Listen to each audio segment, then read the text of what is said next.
Porque la historia se lee, se escucha, se vive. Radio Educación y el Instituto Nacional de Estudios Históricos de las Revoluciones de México presentan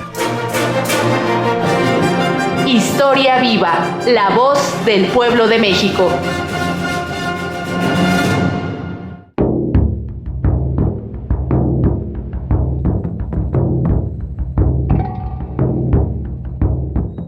Es para mí un gran gusto saludar a toda la audiencia de Historia Viva, la voz del pueblo de México. INERM y Radio Educación les damos la más cordial bienvenida a todas y todas las personas que nos escuchan hoy aquí en este programa.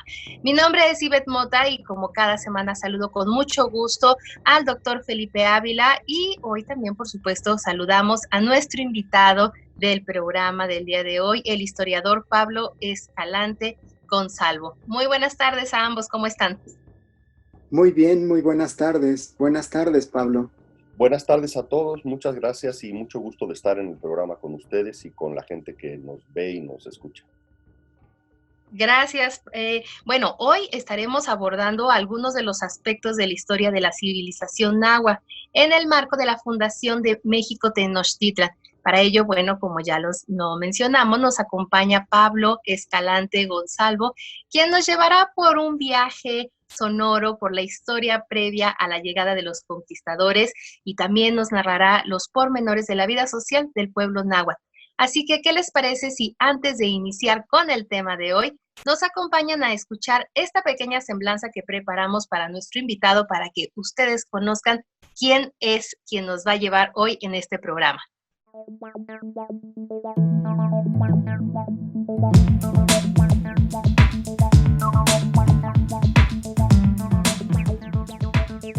Pablo Escalante Gonzalvo es doctor en Historia por la Facultad de Filosofía y Letras de la UNAM y es investigador asociado C del Instituto de Investigaciones Estéticas de la máxima casa de estudios. Sus principales líneas de investigación son: primera, arte del siglo XVI, transformación del arte y la cultura indígenas, códices, arte conventual. Segunda, iconografía y estilo del arte prehispánico. Y tercera, historia de la vida cotidiana e historia social de los grupos nahuas y otras de la meseta central antes de la conquista y en el siglo XVI. Destacan de entre sus publicaciones libros, artículos en colaboración y ensayos. El soberano y su palacio, los indígenas frente al retrato de corte y la pintura de historia en el siglo XVI en la Nueva España. Moctezuma Sigüenza y Cosme III en la imagen del indio en el arte de la Nueva España, Jerusalén Tula. Imaginario indígena e imaginario cristiano en ciudades mestizas. Primer espejo en espejo mexicano. Antecedentes de la tradición mixteca Puebla en el arte zapoteco del período clásico, en pintura mural prehispánica de México. El tránsito de las ideas y de las formas en la América prehispánica, en arte e identidad en América, memoria del 13º Coloquio Internacional de Historia del Arte. La vida cotidiana en Mesoamérica y en los ámbitos indígenas de la Nueva España, en Historia de la vida cotidiana en México. Además de ser autor de una docena de publicaciones para enseñanza básica y enseñanza media, y autor del capítulo El México Antiguo de la Historia Mínima del Colegio de México, y coordinador del tomo 1 de la enciclopédica Historia de la Vida en México, Mesoamérica y los ámbitos indígenas en la Nueva España.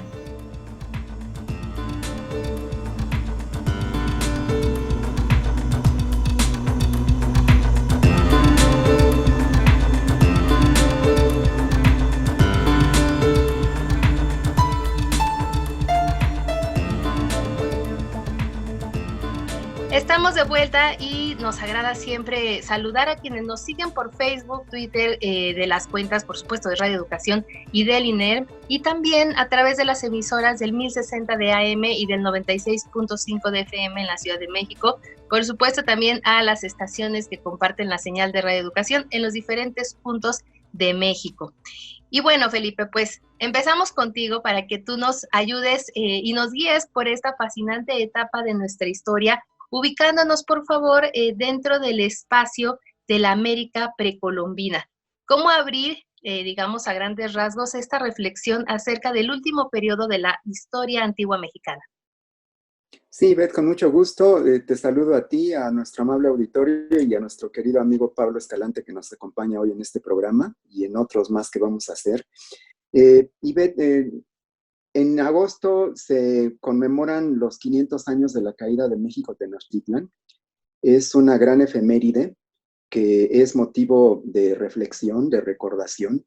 Es un punto nodal en la historia, no solamente de México, no solamente de lo que fue en su momento el Imperio Español, sino que es un momento fundamental en la historia del mundo.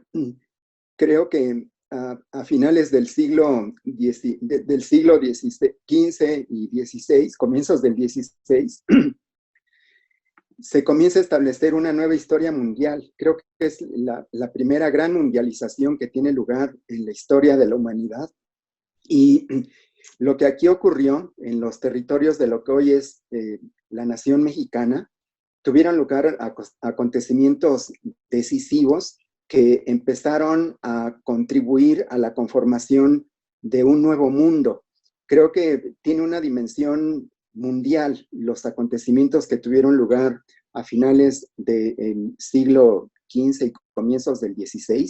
Y por eso es que durante todo el mes de agosto, Ivette, vamos a tener varios programas para discutir con más profundidad algunos de estos temas fascinantes. Y desde luego, pues en este primer programa hemos invitado a Pablo para que nos acompañe a platicar acerca de qué fue lo que encontraron los europeos, particularmente los españoles, cuando llegaron a estos territorios, cuál era el mundo mesoamericano, como se le conoce a esta amplia región de lo que hoy es buena parte de la República Mexicana y que abarcaba entonces hasta Centroamérica.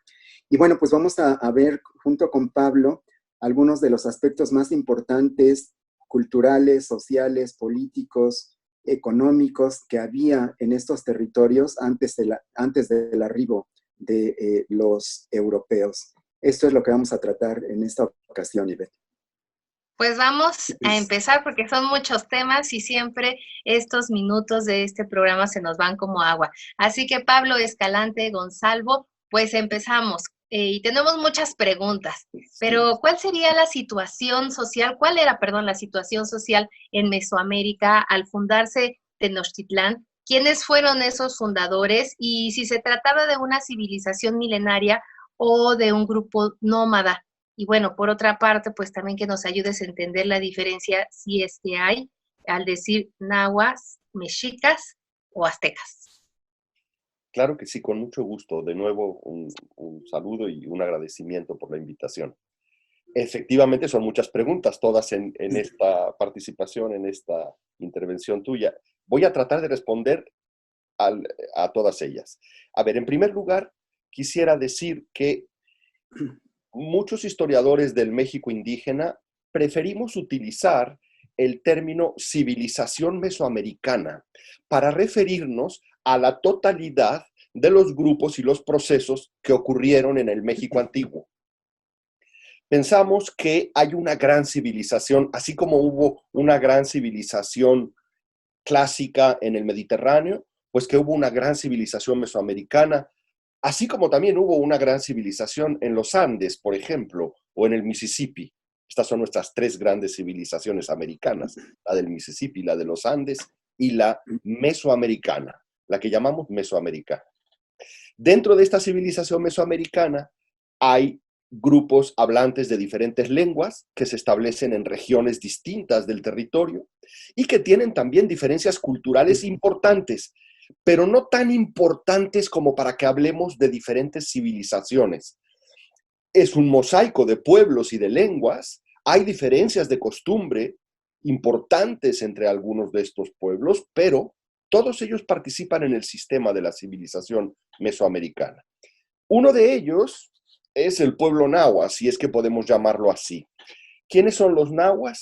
Son los hablantes de la lengua náhuatl, que para la época del contacto europeo ocupan de manera muy importante la zona de la meseta central de México. Hay una gran cantidad de señoríos, una especie de ciudades-estado que son dominadas, dirigidas por nahuas, pero también hay nahuas en Puebla, en la Sierra de Puebla, en el Valle de Tehuacán, hacia la cuenca del Papaloapan, en Guerrero, en la cuenca del Balsas, e incluso en Colima, y en el Istmo de Tehuantepec. Es decir, hay una cierta dispersión. Una buena parte de esta dispersión ocurrió desde la meseta central, que sí podríamos decir que es el corazón de la cultura nahua del posclásico. Herederos, participantes de la gran civilización mesoamericana y protagonistas de la última etapa. Fue la última porque se interrumpió esa historia con la llegada de los españoles. Nahuas eran todos ellos, todos estos grupos, y había una variedad de señoríos. Los mexicas eran uno de estos señoríos que logró hacerse de un gran poder político, se convirtió en un señorío hegemónico y en la cabecera de un sistema de tipo imperial. Entonces, los mexicas son los que viven en la isla de México y en algunos lugares próximos como Churubusco, Mexicalcingo y por supuesto Tlatelolco también. Esos son los mexicas. Los nahuas, pues es una gran variedad de pueblos dentro de los cuales están los mexicas. También eran nahuas los de Culhuacán, los de Xochimilco, los de Texcoco, pero los mexicas son propiamente los del islote, desde el cual dirigieron un proyecto imperial. Y en cuanto al nombre aztecas, estoy casi seguro de que la razón por la cual se volvió dominante el uso del término es la obra del historiador Prescott. Prescott fue un gran historiador estadounidense de la primera mitad del siglo XIX, que escribió una extraordinaria historia de la conquista de México y de los pueblos indígenas, y en Estados Unidos fue tan influyente que a partir de entonces los historiadores se refieren a los mexicas como aztec, y el término también fue heredado y también fue popular entre historiadores mexicanos del propio siglo XIX y del siglo XX. Sin embargo, ya casi todos nos hemos acostumbrado a usar el nombre que ellos usaban más, que era el de mexica, porque el de azteca, que sí aparece en alguna fuente, se refiere más bien a su etapa previa, cuando ellos estaban en algún señorío del Bajío, del antiguo imperio tolteca, antes de decidir emigrar hacia el Valle de México. Okay.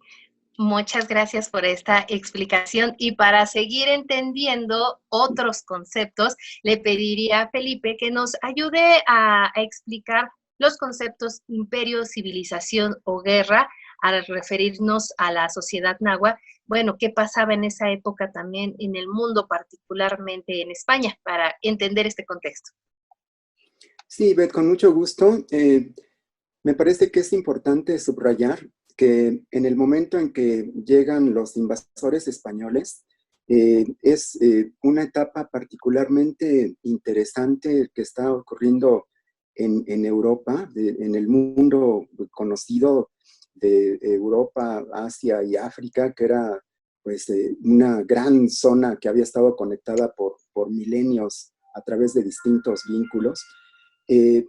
A finales del siglo XV, con los descubrimientos geográficos, con esta búsqueda de nuevas rutas para el comercio de Europa con Asia, con China y con la India particularmente, pues tiene lugar el descubrimiento de América por Cristóbal Colón, y a partir de este descubrimiento, pues hay una concesión que hace a través de una bula papal, la bula Intercetera de 1493, que le otorga a la corona española, que está recién unificada, la facultad de ser dueña de los territorios y las islas que se descubran, y que el objetivo, la encomienda que tendría la corona española es propagar y difundir la religión católica. España es quien invade, conquista y coloniza buena parte del continente americano, y la España que llega a finales del siglo XV a estos territorios, y Es una España que está saliendo de una guerra de reconquista contra los árabes de 8 siglos, en donde uno de sus pilares fundamentales es el elemento religioso.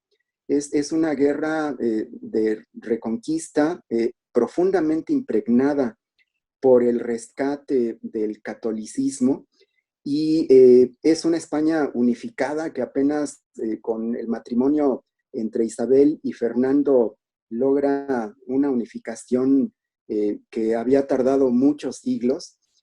Y es esta España feudal, una España católica, una España guerrera, la que se convierte en la principal potencia del mundo justamente por el descubrimiento, la conquista y la colonización de América. No era la nación más avanzada en términos económicos, comerciales, de instituciones. Estaba la saga, por ejemplo, de las ciudades-estado italianas y de Flandes, en donde se había desarrollado lo que era un incipiente modo de producción que estaba superando a lo que se conoce como feudalismo. Estaba en ascenso lo que se conocía como un capitalismo mercantil, que estaba despojando de su tierra a las comunidades campesinas y los estaba convirtiendo en trabajadores asalariados, y estaba desarrollando un intenso intercambio comercial en buena parte de Europa y también con Asia, y que es esta coyuntura provocada por los descubrimientos, por la conquista y colonización española de buena parte de América, la que inaugura una nueva etapa en el desarrollo a gran escala de esto que se conoce como el surgimiento del capitalismo, la consolidación del capitalismo, la superación de la etapa mercantil y a través de lo que se denominó como la acumulación originaria, el sometimiento de la fuerza de trabajo y de la tierra y las riquezas naturales de buena parte de América y de África, pues que fueron como las premisas a partir de las cuales después pudo surgir el capitalismo industrial. Pero entonces es una España feudal, muy católica, muy guerrera, que está en lucha contra la reforma protestante, que es de alguna manera como el baluarte del catolicismo mundial, la que llega a estos territorios y pues todas las acciones que tienen lugar en estos territorios se explican por esta situación. La conquista y colonización de América creo que en buena medida es una continuación de las guerras de reconquista con este profundo cariz religioso que había tenido lugar en la península ibérica y que se trasplantan a los territorios americanos a partir del siglo XVI, Ivette. Para también entender, Pablo, la situación y el contexto que vivía nuestra ciudad en la Mesoamérica prehispánica, que estaba conformada por islotes, ¿cómo podemos entender esta civilización, el aislamiento en el que se encontraban los pueblos mesoamericanos del resto del mundo? Y cómo se daban los cambios, los estancamientos o la evolución justamente de esas civilizaciones y entendiendo o cómo entender el contexto del papel del Estado. Bueno, pues habría que decir en primer lugar que el aislamiento de América respecto del continente euroasiático africano o viceversa, pues es un hecho fisiográfico, es un hecho que se debe a la presencia de los océanos y la ausencia de una navegación que hubiese permitido el contacto entre estas dos grandes regiones tiempo atrás. Por lo menos el contacto frecuente, intenso y con consecuencias históricas relevantes. Hubo algunas navegaciones chinas que hicieron algunos contactos costeros y que no significaron nada para el efecto de la cultura americana. Y hubo unos viajes europeos, vikingos, que fueron un poco más importantes porque sí dejaron asentamientos y sí establecieron contactos con pueblos que están documentados históricamente. Los vikingos ocuparon Groenlandia, pasaron más de 100 años en Groenlandia y desde Groenlandia se extendieron por lo menos hasta lo que hoy es Nueva York. Cultivaron la vid en Norteamérica. Hicieron casas, hicieron granjas en Norteamérica y establecieron contacto con los esquimales y con los algonquinos. Pero tampoco tuvo consecuencias para la historia mesoamericana, para la historia de andina o de las civilizaciones de América. Entonces es un contacto muy escaso. Ahora bien, hay que decir que entre las 3 grandes civilizaciones de América sí hubo contacto, no estaban aisladas. No era un contacto cotidiano porque son distancias de miles de kilómetros sin más medio de transporte que las canoas cuando hay áreas navegables y los pies. Los pueblos de la civilización mesoamericana tuvieron contacto con los de la zona del Mississippi y así es como los pueblos del Mississippi adquirieron el cultivo del frijol y del maíz que habían sido domesticados en Mesoamérica. Y su civilización se urbanizó y se convirtió en un fenómeno más complejo a través del contacto con Mesoamérica. También hay contacto con el mundo muisca de la zona de Panamá y del propio Ecuador y Perú. Entonces, hay contacto entre estos pueblos. Por alguna razón histórica, el tipo de intercambios entre las regiones americanas no motivó procesos tan acelerados de cambio tecnológico como ocurrió en el Mediterráneo. En el Mediterráneo, la confluencia de África, Asia y Europa produjo una aceleración en diferentes etapas de los procesos tecnológicos, políticos, cosa que no ocurrió entre las civilizaciones americanas. Bueno, entonces valdría la pena decir esto. Ahora bien, una vez que nos colocamos dentro del ámbito de la civilización mesoamericana, es decir, desde Guatemala, Salvador, hasta Sinaloa, estamos hablando de un área en donde los pueblos se conocían entre sí, se comunicaban, viajaban, comerciaban, tenían relaciones políticas, alianzas diversas, e incluso los pueblos que no vivían en ciudades, que tenían otro modo de vida, como los pueblos de ranchos de la Sierra Madre Occidental, de zonas más dispersas, menos urbanas, o bien inclusive los otomíes, mazahuas, pueblos del centro de México, pero no propensos a grandes concentraciones urbanas, establecían intercambios y contactos con los nahuas, con los mixtecos, los popolocas con los mixtecos, los otomíes con los nahuas.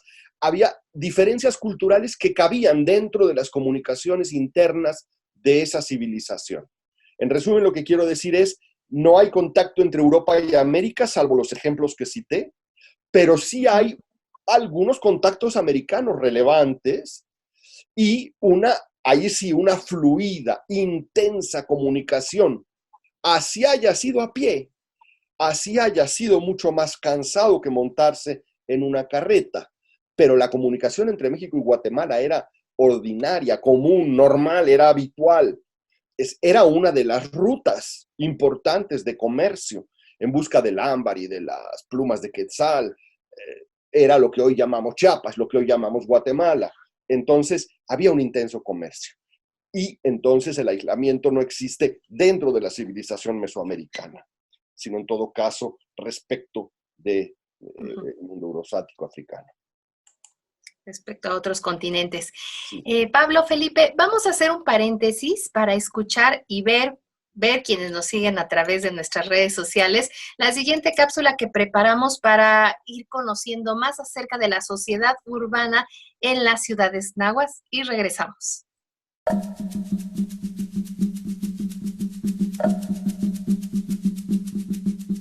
El historiador Pablo Escalante Gonzalvo, coordinador del primer tomo de la historia de la vida cotidiana en México, donde describe a Mesoamérica y los ámbitos indígenas de la Nueva España, narra en el capítulo titulado La ciudad, la gente y las costumbres durante la época de la hegemonía mexica acerca de las ciudades nahuas. Por alguna razón ha resultado atractivo para muchos autores imaginar la sociedad prehispánica como un conglomerado de comunidades autosuficientes capaces de producir todo lo necesario para vivir. Las evidencias históricas y arqueológicas indican lo contrario. Los pueblos mesoamericanos y los nahuas, muy particularmente, desarrollaron numerosas formas de especialización laboral. Las comunidades dependían del mercado y, en esa medida, de su incorporación a grandes centros políticos y urbanos para poner en circulación la producción especializada y completar mediante el intercambio los bienes que se necesitan para subsistir.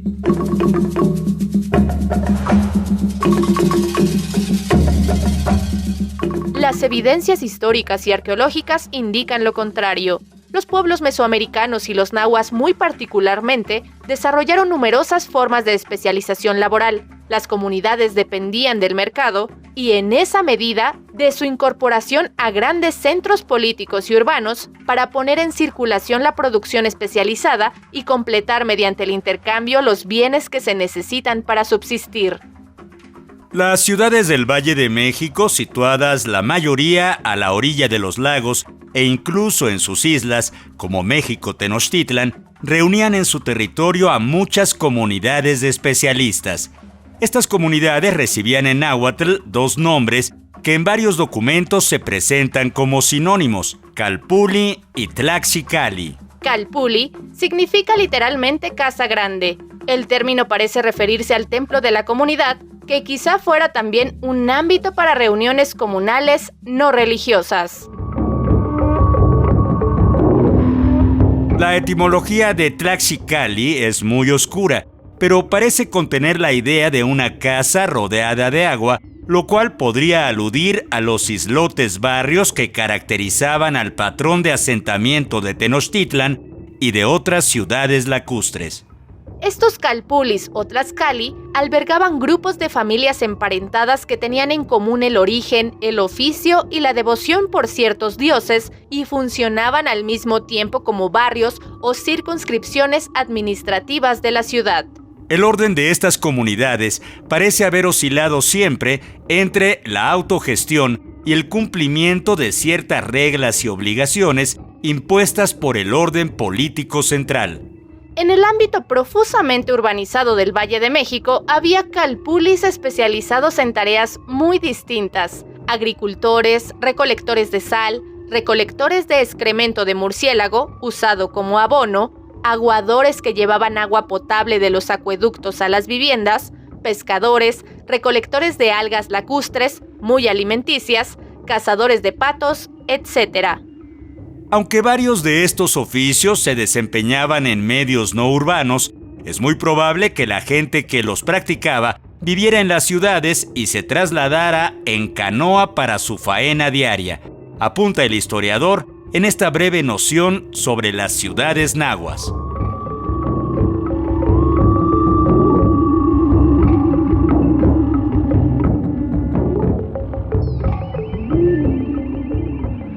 Estamos de regreso en Historia Viva y Felipe, ¿cómo se estudia la historia del México antiguo? Sí, Beth, mira, por fortuna yo creo que tenemos muchas fuentes históricas para poder tener un conocimiento relativamente verídico acerca de cómo era la historia de esta civilización que ha descrito Pablo. Desde luego, pues están las fuentes arqueológicas. Muchas de estas culturas, de estos señoríos, de estas ciudades, todavía se pueden observar, se pueden admirar de manera presencial.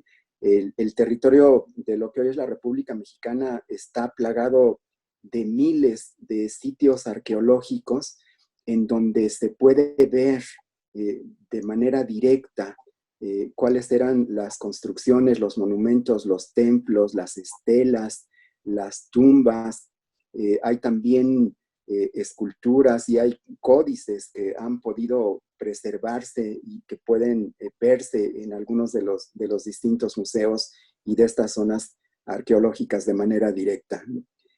Hay un trabajo arqueológico importantísimo que se ha venido haciendo a lo largo de decenas de años, en donde el trabajo científico de los arqueólogos, de antropólogos, de etnólogos, ha podido ir descubriendo la manera en que vivían, en que se alimentaban, en que morían, en que hacían rituales, muchas de estas sociedades, de estas culturas mesoamericanas.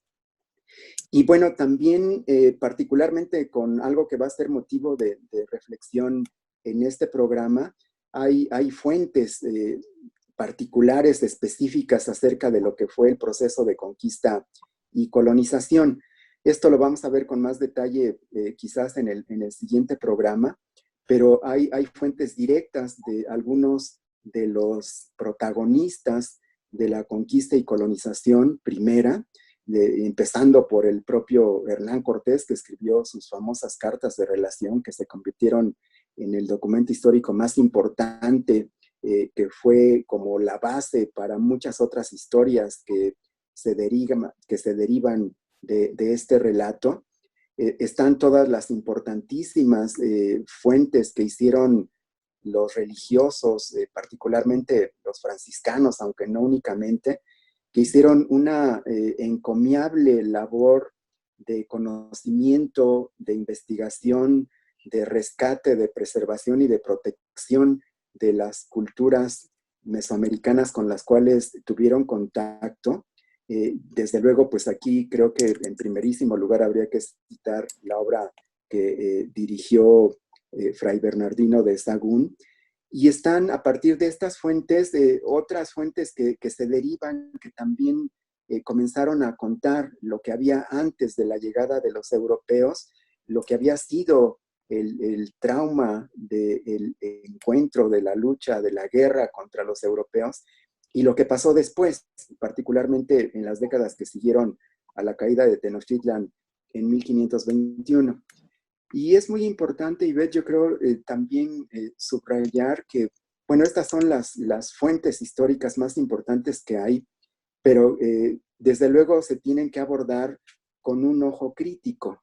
Todas estas fuentes, particularmente las escritas, pues hay que situarnos en el contexto histórico en que fueron redactadas, en el mundo, en el universo, en la sociedad de las que son producto, en la mentalidad, en los anhelos, en los deseos, en los temores de quienes las escribieron, y tratar de contrastarlas, tratar de no creer a pie juntillas todo lo que dicen, sino someterlas a una rigurosa crítica de fuentes, pero creo que sí, en conjunto ofrecen un panorama bastante completo para hacernos una idea aproximada de lo que eran esas culturas y de las transformaciones que tuvieron lugar a partir de estas guerras de conquista y de colonización, Ivette. Y Pablo, justamente desde tus investigaciones y tu experiencia, ya, bueno, nos has descrito bastante acerca de estos territorios náhuatl y las cercanías, ¿no?, que tenían de Tenochtitlan. Señalabas que, bueno, había una docena de ciudades densamente pobladas desde entonces. ¿Y cómo se daba la convivencia entre ellos? ¿Cómo se toleraban las diferencias también que podían tener? Incluso cómo resolvían sus conflictos entre ellos, ¿no? También había redes de matrimonios entre gobernantes con este fin. ¿Cómo era esta dinámica? En primer lugar, calcular el número de ciudades sería complicado, pero yo diría que entre el Valle del Mezquital y la zona de Tlalmanalco, Amecameca, digamos, del norte-sur, y entre las cordilleras que formaban el Valle de México, podríamos estar hablando de un centenar.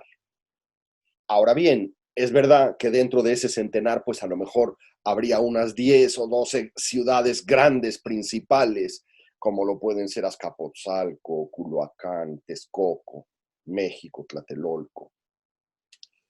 Es un asunto que valdría la pena revisar más, pero lo que sí se debe de decir es, hay una gran cantidad de ciudades.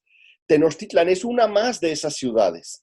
En 1345 o 25, porque tenemos siempre la duda entre ambas fechas según la correlación calendárica. Esa es una ciudad más, de hecho es una ciudad pequeña y todavía de futuro incierto. Y quizá con el paso de los años, para 1428, para el tiempo de Izcóatl, para el tiempo de la independencia de los mexicas, respecto a Azcapotzalco. Es una ciudad con más prometedora, con más futuro, pero sigue siendo una ciudad más pequeña que Texcoco, menos rica que Azcapotzalco.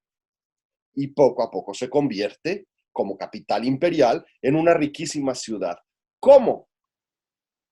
Pues una de las principales razones es que esa ciudad que va creciendo se convierte en receptora de tributos, de señoríos que lo reconocen como cabecera, que lo reconocen después como fuerza conquistadora y que llenan la ciudad de Tenochtitlan con cacao, con plumas, con mantas, con cargas de algodón, con flores, con cerámica, metalurgia.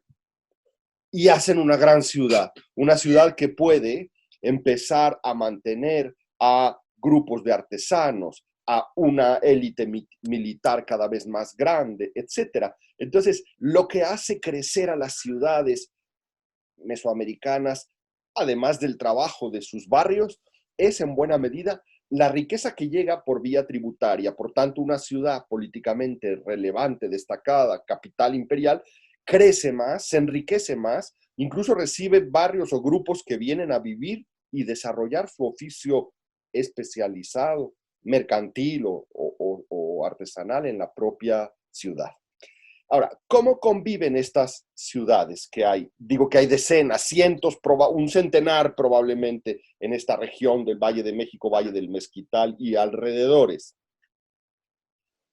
Tratan de encontrar formas de convivencia estables y cuando fallan, pelean. Y al cabo de unos años vuelven a encontrar formas de convivencia estables. Si nos limitamos a lo que llamamos el posclásico, si la etapa posterior a Teotihuacán, una de las características de esta etapa, del posclásico, y sobre todo de lo que llamamos posclásico tardío, es decir, tras la caída de Tula, pues una de las características es la proliferación de pequeñas ciudades y la inestabilidad del sistema político.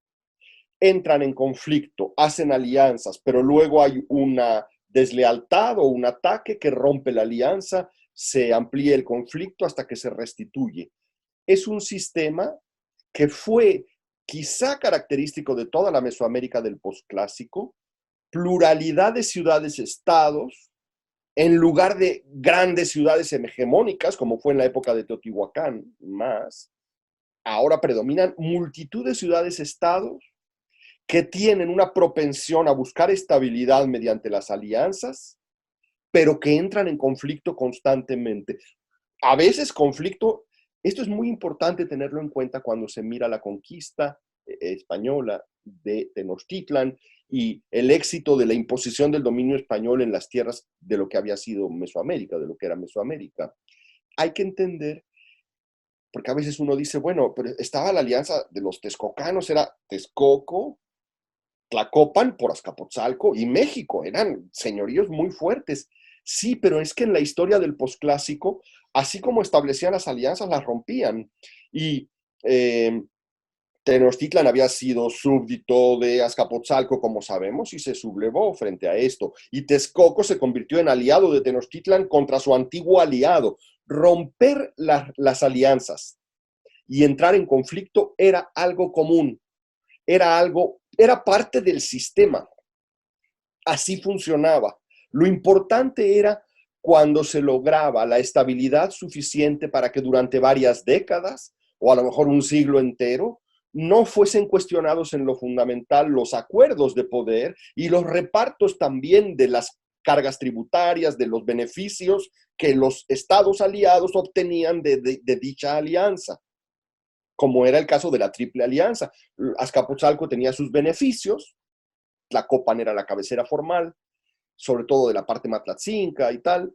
Texcoco tenía su zona de influencia y México Tenochtitlan tenía la suya. Se respetaban y respetaban el liderazgo militar de México Tenochtitlan y mientras eso funcionó, prosperó un orden de tipo imperial en donde el primer beneficiario era el líder militar de la alianza, que era México Tenochtitlan. Y no Antes sé si hay algún... Sí, dime. No, perdón, pensé que habías terminado tu idea. Continúa. Básicamente quería saber si había respondido en lo fundamental a la pregunta. Hay algo que señalas. Una de las maneras de suavizar, de articular las relaciones políticas era, por supuesto, las alianzas con matrimonios de las noblezas respectivas de diferentes ciudades. Esto tenía dos razones. Por un lado, fortalecer la alianza al ser parientes, al estar emparentadas las casas reales, el nivel de lealtad era mayor. Pero incluso en algunos casos era la manera de iniciar el proceso, la carrera de participación en el orden político regional. Es el caso clarísimo de los mexicas. Ellos necesitaban establecer un vínculo con la casa real, llamémosla así, de los culuas, de tradición tolteca, con gran prestigio para el mando, porque ellos venían del Bajío, venían de tierras semidesérticas, no tenían gran prestigio y no tenían a alguien que fuera de sangre real, vamos a decirlo así, que pudiese gobernar y establecer propiamente un Tlahtocayotl. Entonces, para que pudieran tener los mexicas sus reyes, como ocurrió a partir de Acamapixtli, fue necesario entablar relaciones de parentesco, a veces un tanto ritualizadas, a veces con claramente relaciones de matrimonio con sanguinidad, con Culhuacán, con la Casa Real de Culhuacán o Culhuacán, y a partir de allí surgió la casa. Entonces, las alianzas matrimoniales dotan de antecedentes de linaje importantes, de prestigio, y también se utilizan para fortalecer alianzas con ciudades con señoríos específicos. Así lo hicieron los nahuas y también se hizo en otras regiones de Mesoamérica. Y Pablo, y para entender justamente más acerca de la situación social de los náhuatl, en tus estudios justamente estableces que se trataba de una sociedad de clases. ¿Cómo se desarrolló esta división? ¿Cómo se fueron desplazando, o cómo se fue desplazando más bien a la sociedad tradicional por una sociedad llena de privilegios que estaban derivados de un poco esto que ya nos has comentado, la guerra, la política o la riqueza?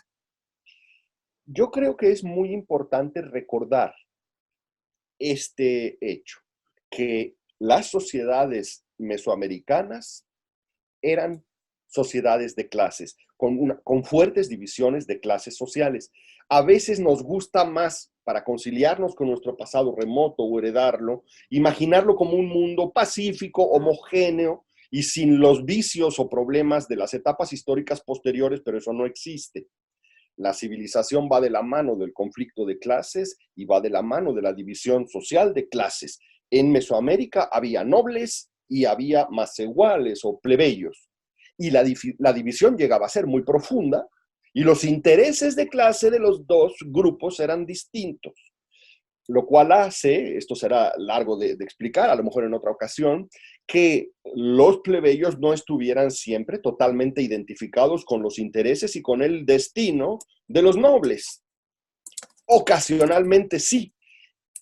No puedo profundizar en esto, lo dejo solo apuntado, pero una cosa que es importante decir es que el secreto, la estabilidad, la verdadera hegemonía de los nobles nahuas dependía de un grado de aceptación de esa diferencia de clase que conforme una ciudad crecía, se volvía cada vez mayor. Cuanto más rica una ciudad, cuanto más poderoso un estado, más profundas las divisiones de clase. Por tanto, esos grupos migratorios que llegaban cargando el bulto sagrado de sus dioses y se establecen en Tenochtitlan, prácticamente es un grupo igualitario que tiene jefaturas, que tiene familias dirigentes y sacerdotes. De eso en un siglo se convirtió en una sociedad urbana con dos clases sociales, con grandes divisiones jurídicas y económicas entre las dos. Y el secreto es cómo se construyó un nivel de aceptación para que fuera real la hegemonía del grupo dominante en Tenochtitlan y se aceptaran sus rituales, sus guerras, su calendario, su manera de operar el orden urbano, comercial y militar, y con el orgullo o el nivel de participación de súbditos de ese orden estatal, que además fue imperial. Pablo, para profundizar justamente en esto que mencionabas de esta vocación y esta sociedad de guerreros, ¿no? Que justamente pues se sabe que la sociedad mexica era una sociedad de guerreros que establecieron su imperio a partir de someter a otros pueblos y ciudades. ¿Cómo entendemos esta vocación militarista y la consecuente estela pues, de rencores y opresión y deseo por confrontar a los mexicas y quitarse el yugo por parte de los pueblos sometidos? Pues creo que podríamos identificar dos tipos de conflicto potencial, dos tipos de procesos. Uno es interno, es dentro del estado mexica, por ejemplo, o de cada estado náhuatl. Y otro es de los estados hegemónicos respecto de los señoríos incorporados como tributarios, conquistados por estos grandes reinos. Es muy probable que los nahuas, en circunstancias previas a sus establecimientos urbanos, en procesos migratorios, en localidades más pequeñas en la zona del Bajío o de la Sierra Madre Occidental, de donde venían todos ellos, eran ya grupos belicosos, conflictivos, como muchas sociedades de tipo caciquil o digamos jefatura tienen. Un jefe entra en conflicto con el otro, una jefatura entra en conflicto con la otra, pelean, algunos mueren, se toman algunos prisioneros. También la idea, la noción sacrificial de la religión mesoamericana, que involucraba en ocasiones el sacrificio de algún miembro de la comunidad o enemigo, existía antes, pero esto se va a desarrollar aceleradamente con el establecimiento, la fundación de ciudades y el surgimiento de los reinos. ¿Estamos en tiempo todavía para continuar? ¿Tengo tiempo de seguir? Sí, adelante, por supuesto. Bien, entonces, el caso mexica hay que mirarlo y decirlo con toda claridad. Conforme crece la gran ciudad de México Tenochtitlan, las diferencias de clase se agudizan y también se incrementa la actividad militar. La manera como Tenochtitlan apoyó su estrategia comercial y tributaria por el territorio de Mesoamérica fue con la fuerza militar. Los comerciantes protegidos por los mexicas eran muy respetados porque si no, llegaba el ejército mexica y todos sus aliados detrás. Y el tributo era entregado porque, de lo contrario, el ejército mexica y sus aliados resultaba implacable. Hay un caso que siempre recuerdo muy bien porque es del gobierno de Ahuizotl, que fue un emperador muy belicoso, el más belicoso de todos.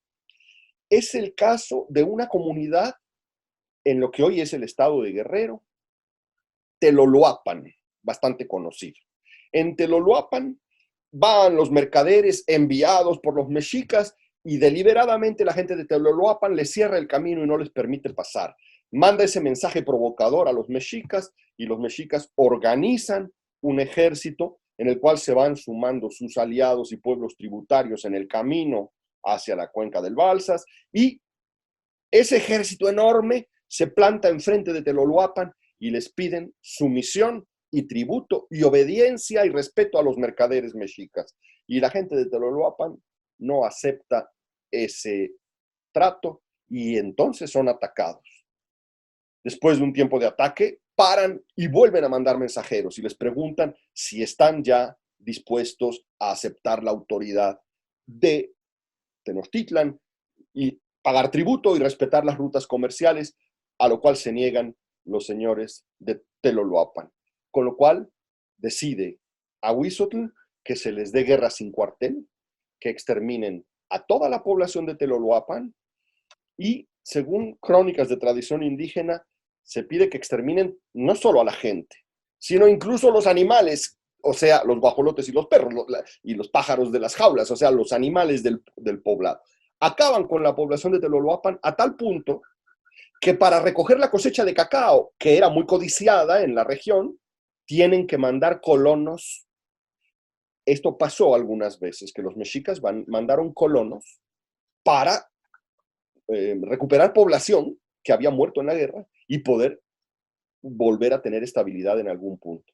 Me prolongué en esta anécdota porque me parece que es reveladora del nivel de fuerza que alcanzó México Tenochtitlan y alumbra también un hecho que suele citarse mucho cuando se discute la llamada conquista de México, y es que había señoríos que no estaban nada conformes, nada contentos, ni sentían ninguna lealtad hacia México Tenochtitlan. Lo veían como una amenaza, lo veían como un estado agresor. Y indudablemente lo fue. Estas agresiones eran parte de una estrategia imperial. El imperio se hacía también con eso. Volviendo a las preguntas iniciales, ¿por qué aceptaban los mexicas un orden impuesto por su nobleza en donde tenían que ir a la guerra, perdían muchachos en la guerra, que eran sacrificados por los tlaxcaltecas? ¿Por qué tenían...? Bueno, hay que pensar en los beneficios que pertenecer a Tenochtitlan, aquel orden urbano, les daba. La llegada de materia prima para todos los grupos artesanales, el comercio que ponía en circulación toda la producción de las mercancías generadas en Tenochtitlan, la protección militar frente a algún embate de otro pueblo. Los mercaderes y artesanos de Tenochtitlan se sentían beneficiados del poder tenochca y eso, de alguna manera, favorecía su obediencia y su aceptación de un orden complejo, violento, en donde el sacrificio humano, dicho sea de paso, era mucho más frecuente.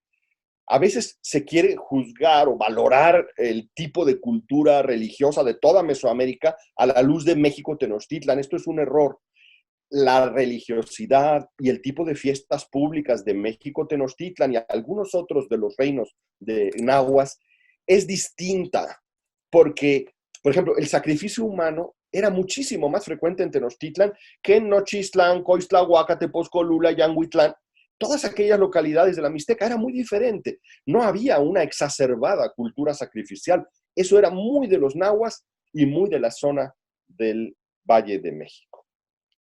Y con esto justamente que cierras, nos hace entender y bueno, nos presenta una visión para poder entender esta vida política y social compleja que ya se vivía en la sociedad nahua previa a la conquista. La fundación de Tenochtitlan, bueno, estamos recordándola a 500 años de este hecho y vamos a continuar con este tema, por eso es que en el siguiente programa también te esperamos. Pablo Escalante, Gonzalo, gracias por acompañarnos hoy, y Felipe Ávila, el doctor Felipe Ávila, gracias Felipe, como cada semana llevarnos de la mano por la historia de nuestro México. Y Pablo, pues nos escuchamos la siguiente semana también. Encantado, con mucho gusto, muchas gracias. Muchas gracias a todas las personas que nos siguieron hoy en Historia Viva. Los esperamos en una siguiente emisión.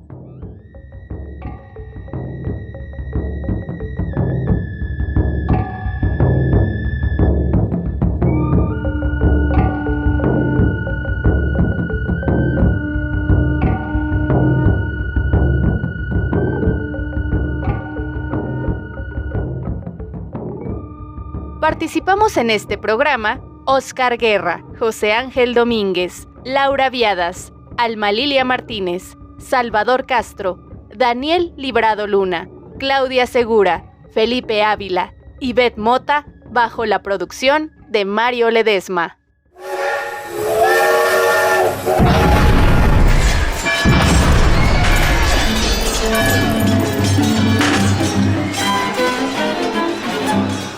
Porque la historia se lee, se escucha, se vive.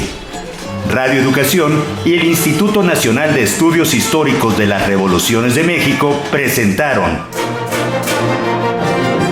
Historia Viva, la voz del pueblo de México.